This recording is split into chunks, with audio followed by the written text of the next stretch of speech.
Di Chad, purata jangka hayatnya sedikit lebih 50 tahun. Hampir separuh penduduk hidup dengan kurang $2 sehari. Ini adalah salah satu negara paling panas dan miskin di dunia. Ribuan orang mati setiap tahun akibat penyakit yang mudah dirawat di negara lain. Cuaca panas hampir sepanjang tahun di sini. Jalan raya rosak teruk dan bandar-bandar kurang terhubung.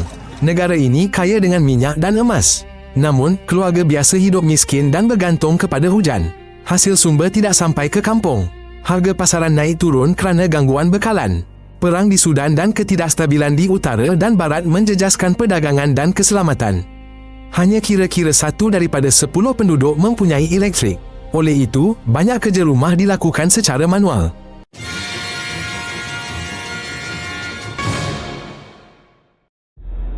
Chad terletak antara gurun di utara dan tanah yang lebih hijau di selatan. Negara jiran ialah Libya, Sudan, Niger, Nigeria, Cameroon dan Republik Afrika Tengah. Negara ini tiada akses laut. Pengangkutan mahal dan perlahan. Makanan dan bahan api sering tertunda. Tasik Chad ialah takungan air utama. Nelayan dan penggembala tinggal di sekelilingnya. Ibu kota lebih ke selatan. Perjalanan ke pedalaman sukar dari sana. Pada musim hujan, jalan bertukar jadi lumpur. Bas rosak, perjalanan ambil masa beberapa hari. Tidak setiap rumah mempunyai bekalan elektrik. Chad dulunya koloni Perancis, kemudian merdeka.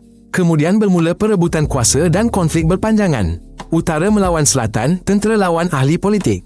Jiran tetangga turut campur tangan. Gerakan bersenjata muncul, pakatan berubah dan rampasan kuasa berlaku. Pemerintahan lama seorang pemimpin berakhir dengan majlis peralihan tentera. Pilihan raya dan reformasi dijanjikan.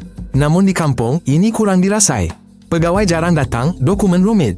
Bantuan pula lambat tiba. Bagi kebanyakan orang, negara itu bermakna sekatan jalan raya, pengutip cukai dan serbuan keselamatan yang jarang. Pada awal tahun 2000-an, pengeluaran minyak dan saluran paip ke lautan melalui Cameroon telah dimulakan. Disangkakan, wang akan memperbaiki jalan, sekolah dan klinik. Namun hakikatnya, pendapatan tertumpu di ibu kota dan dalam kalangan orang yang rapat dengan kuasa. Syarikat China terlibat dalam perlombongan membina jalan akses ke tapak, tetapi pekerja tempatan diupah sebentar dan dibayar sedikit. Apabila harga global jatuh, bajet merosot, gaji guru dan kaki tangan perubatan tertunggak dan kawasan luar bandar kembali bergantung pada ladang dan ternakan. Projek saluran paip itu dikritik bertahun-tahun kerana pulangan yang sedikit kepada penduduk. Tasik Chad mengecil 90% dalam dekad ini. Ia akibat kemarau dan pengambilan air di negara lembangan. Nelayan terpaksa pergi lebih jauh dari pantai. Mereka berebut tangkapan dan akses air. Gembala membawa ternakan ke kawasan kering. Petani melindungi tanaman dari ragutan. Cuaca panas berlarutan berminggu-minggu. Debu mengeringkan tanah. Satu kegagalan tuaian melumpuhkan keluarga sepanjang tahun. Orang ramai menjual ternakan mereka. Mereka berhutang dan berpindah. Air yang surut mengubah corak kehidupan seluruh wilayah. Ini bukan lagi isu kampung-kampung kecil. Kumpulan radikal beroperasi di kawasan Tasik Chad. Mereka menyerang kampung, mencuri ternakan, merompak gudang bijirin dan merekrut belia. Penduduk lari ke tempat lebih selamat, meninggalkan rumah dan perahu mereka. Pihak tentera adakan operasi, namun terusan air dan laluan padang pasir sukar dikawal. Ada letupan dan serangan terhadap rondaan, tentera terkorban dalam misi di Tasik. Nelayan takut keluar ke perairan dalam. Peniaga mengubah laluan mereka. Organisasi kemanusiaan kadang hentikan kerja akibat ancaman. Sistem di Chad bergantung pada kesetiaan pasukan keselamatan dan pakatan klan. Tender diagihkan tidak telus. Protes disuraikan. Aktivis bebas berdepan tekanan. Di peringkat tempatan, pegawai meminta bayaran tidak rasmi untuk sijil, tanah dan akses bantuan. Perlindungan undang-undang lemah. Aduan jarang berhasil. Bagi rakyat biasa, tanpa kenalan sukar dapat kerja, urus tanah atau lindunginya dari rampasan. Ketidakpercayaan kepada pihak berkuasa meningkat. Namun, berbahaya untuk bercakap mengenainya secara terbuka.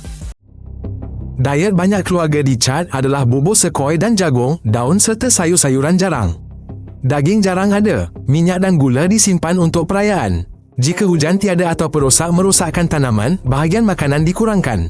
Waktu makan juga dilewati. Harga pasaran meningkat akibat gangguan bekalan dan jalan bertol. Menurut Badan Kemanusiaan, jutaan orang alami kekurangan makanan teruk. Ini musim kelaparan terburuk dalam beberapa tahun. Bantuan tidak mencukupi untuk semua. Ia datang secara berperingkat. Ramai kanak-kanak di Chad kurus dan sering sakit. Sekolah sering hanyalah pondok ranting dan bangku. Seorang guru mengajar beberapa kelas serentak. Ibu bapa tidak selalu mampu membeli buku dan pakaian seragam. Jika sekolah jauh, anak kekal di rumah membantu kerja rumah. Musim kerja ladang, anak-anak pergi ke ladang dan ponteng berbulan-bulan. Tanpa celik huruf dan kemahiran, sukar mencari kerja di bandar atau memulakan perniagaan. Remaja merantau ke ibu kota mencari rezeki. Mereka berakhir dengan kerja berat sambilan tanpa kontrak, perlindungan atau peluang maju. Gadis di Chad sering dikahwinkan awal, lalu pelajaran mereka tamat.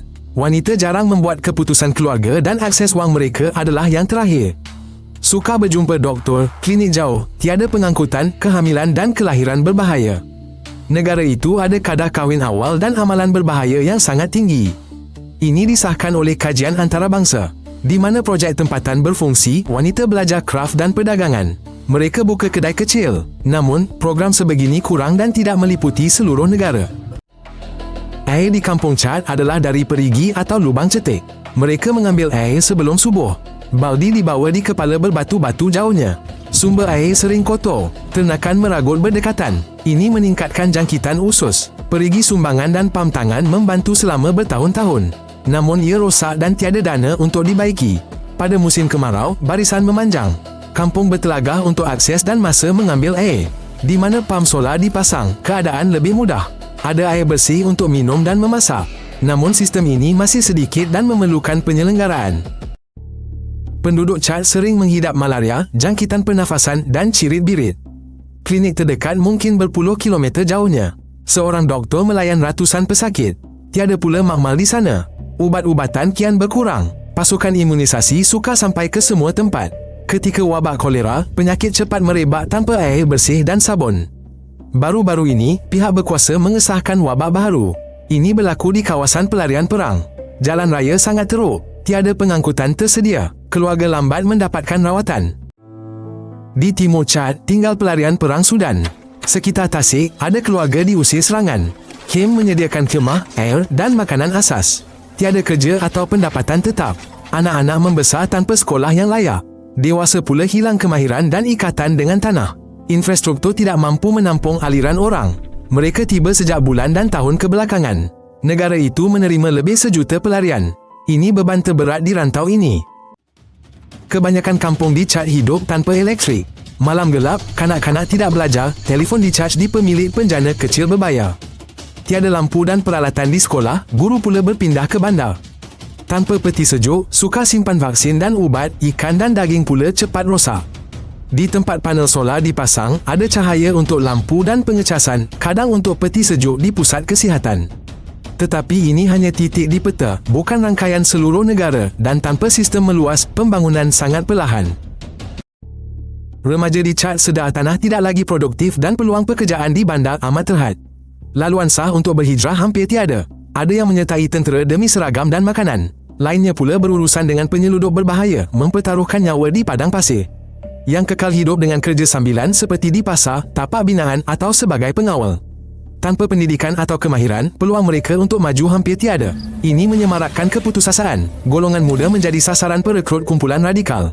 Mereka dijanjikan wang dan status. Namun, ia berakhir dengan keganasan dan penjara. Bantuan ke Chad disalurkan melalui organisasi antarabangsa. Mereka menyediakan makanan untuk kanak-kanak dan merawat kebuluran. Vaksinasi juga dilakukan. Telaga digali dan petani dilatih. Mereka diajar cara mudah menyimpan bijirin dan mengumpul air hujan. Di beberapa tempat, pam solar dan rangkaian mini dipasang untuk beberapa jalan.